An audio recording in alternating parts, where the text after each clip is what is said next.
Today we're going to show you some tips on using a Boston shaker. Soon you'll be a master home mixologist and looking cool doing it. Brought to you by awesomedrinks.com. Check out learn.awesomedrinks.com to learn more about cocktails. Welcome to Comment Cocktails. I'm your host Derrick Schommer, and this series is all about kickstarting you into the journey of home bartending. Sure, you could probably use it to become a journeyman bartender behind the stick. That's fine.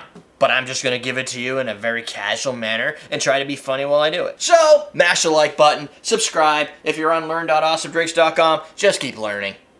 And subscribe and like buttons and that stuff. Today, the Boston Shaker. Ironically, one of the most mysterious and intimidating devices when it comes to making cocktails at home. I don't know why, but people are afraid of this thing. And sometimes when I need a laugh, I read some of the reviews on different websites about people buying Boston Shakers and saying, I don't know, it came broken, it only had one piece, because people keep buying this, right? That's dumb. Don't just buy this. If you're just buying a 28-ounce shaker tin, you're doing it wrong. I'm going to solve that problem. Head over to awesomedrinks.com and pick up the Home Bartender Starter Kit. It comes with one and all the other tools. A Boston shaker contains 3 parts, similar to a cobbler shaker, but only 2 are part of the shaker. It's a 28-ounce shaker tin and a 16-ounce pint glass. Not a regular pint glass. So if you're thinking, oh, I'll just save money, Derrick's trying to scam me. No, this is a tempered pint glass. That means it can take temperature fluctuations, which happens a lot when you're making drinks. Whether you're taking it out of the dishwasher, you're rinsing it out with hot water, then you're adding ice to it, those fluctuations can cause cracking. Plus, it's more reinforced for when people do stupid things like bang on it really hard. And here's a Hawthorne strainer. This comes as part of the kit, so you're good to go.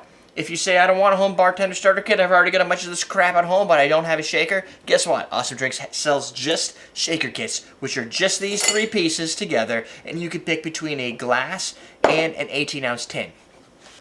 Like that. But we sell the kit with the glass, because it reduces the price a little bit more. You don't know how deep you want to get into cocktails just yet, so why do you want to spend the additional money? Before you get into creating cocktails for the first time, you can practice. It's not hard. Instead of using gin, or worst case, vodka, we're going to use water just to practice. That way you can build your confidence before you build your cocktails, and your cocktails will be better for it. The first step I suggest is you take some ice and you put it in your glass. Leave it in there for a little while to get your glass chilled, or you can always put these in the refrigerator. But they take up a lot of space. If you add a little ice in there and you let it chill while you're talking with your friends or you're doing whatever, before you're making the cocktails, it keeps this glass nice and cold. That way when you take your room temperature ingredients, your rum, your lemons, your blue curacao, your raspberry liqueur, this is going to be a purple drink now, and some vodka. Now, you have all your ingredients in there. Those lukewarm temperatures, they're going to dip down and they're going to be a little bit chill, a little bit colder, so the ice won't dilute as quickly. Plus, if you pour it all over the ice, the dilution starts immediately. So you're going to already have half-used ice before you've even started. Now, any real bartender is going to say you always use ice tongs. You never touch your ice, especially when you're making drinks for friends. If you're making drinks at home, just pop them out, throw them in there. Who cares? It's you.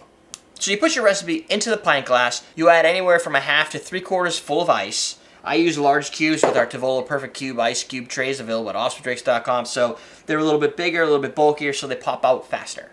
And by pop out, I mean they're just really tall. And if you don't want to do that, one of the things I typically do, especially when I'm making a high volume drink, is I add the ice to this tin, I add the liquid ingredients to that tin, and then I do this. And the ice falls down into the liquid.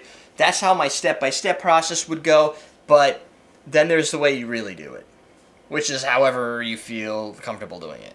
So if there's a few key technique tips that I suggest, is don't do this. I see this a lot. Trying to get it straight down, and then boom, and you hit it. The problem is it wedges it on really tight, and it makes it very hard to get off. What you really want is a little bit of an angle to it, and then you pop it that way. That firmness allows you to lift this up off the ground.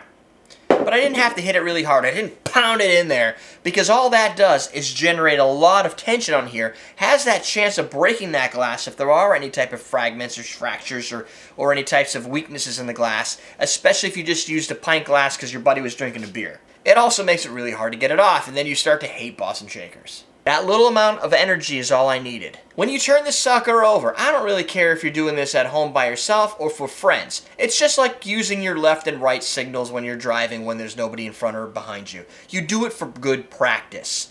But you want to point the metal part this way and the glass part behind you. So when you're shaking it this way. Hear that? And the key to that is if this breaks, the drink is going to fall all over you and you're not going to fire a glass shard of liquid at your friends. That sucking sound you hear is important as well. I typically will roll my drink like this, just a couple times. That's the sound of pressure, air pressure. A vacuum is being created. Shake it for 10 to 12 seconds. Once you're done shaking it for your 10 to 12 seconds, which is going to get you a nice proper dilution, and you want to be aggressive, wake the drink up, don't put it to sleep. You want to look for where that little seal, the metal part, removes itself from the glass. That's where you're going to give it a little tap. Look at that, it comes right off. Why? Because I didn't pound the thing into the pavement. And let's just assume it didn't come off right away. Just keep going a little bit around it. Give it a little bit of a turn each time until it comes loose. It's that simple. It's not intimidating at all. Now, assuming this was the glass you're going to serve it in, because obviously you're making AMFs for all your friends and Long Island iced teas, which is not even a shake and drink, add your strainer on top and pour. If you want extra bonus points, you can go to awesomedrinks.com and get yourself a conical tea strainer like this. This in conjunction is called double straining. Check it out. What's the purpose of that? It keeps out the ice shards from your shaker. So as you're pounding this aggressively, some of the ice is going to crack. Those little ice fragments get caught in here so they don't float on the top of your drink. That's for those that are really anal about their cocktails. For everybody else, it keeps some of the fleshy bits out, the pulps, mint particles, anything that might have been in there. Often if you see a drink call for a double strain, it's because there's a chance that some of the particles are going to get by the spring part of the strainer and not just the ice, and you want to be able to keep it clean. Also great for martinis, but those are usually stirred, not shaken. Before we go, I want to talk about that little sucking sound you heard. That's right. There's a vacuum created. When the air within the shaker starts to get cold, the pressure drops. The pressure drop creates a vacuum, which is why you don't have to pound it so hard into the table when you're sealing it. You have to seal it just enough to keep it closed so that the vacuum can suck. Then, when you start to roll it a little bit and start to get that shake on, that chill in that air is going to cause that vacuum to seal. So when you're actually hitting it to break it, all you're really doing is trying to get a little air in there to break the vacuum. It's like magic. Now you can clean out your shaker and make your next drink. Next, we're going to learn how to use a bar spoon properly. To start your journey into craft cocktails and cocktail home bartending, check out the Home Bartender Kit, links below, or you can just type in awesomedrinks.com. It's probably going to be right on the front page. Want to learn more about craft cocktails, more about tools? Check out the links to the side. That's it for now. We're teaching you how to drink.